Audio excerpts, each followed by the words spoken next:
of your time. It is important. It is about you.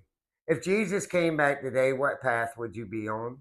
You see, Jesus teaches on the Sermon on the Mount there's a broad way that leads to destruction and a narrow way that leads to life everlasting.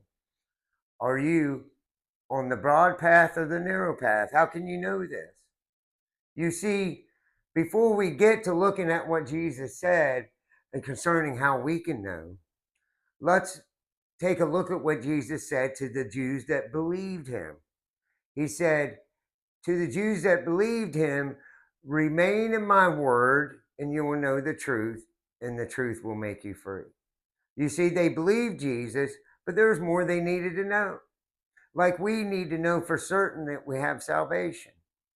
Paul tells us to rightly divide the word of truth, but let me point out what Jesus says in the same chapter where he talks about the narrow way. Following that, he says this. He says, beware of false prophets who come to destroy you in sheep's clothing, but inwardly they are ravenous wolves. You see, Jesus points out about false prophets when he talks about a broad way and a narrow way.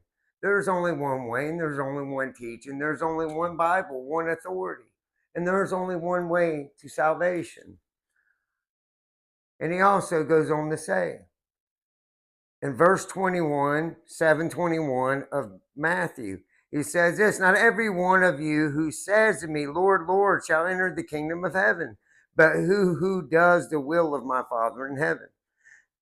Many, many will say to me on that day, Lord, Lord, have we not done? And he lists things that they would say they done in his name, but he's going to say, I never knew you, because they were on this path.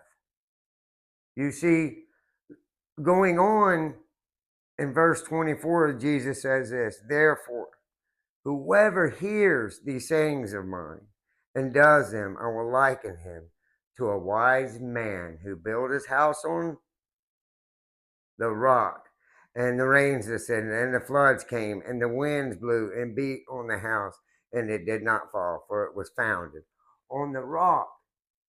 Luke, in the same account, tells us that Jesus likens those as a wise man who digs deep.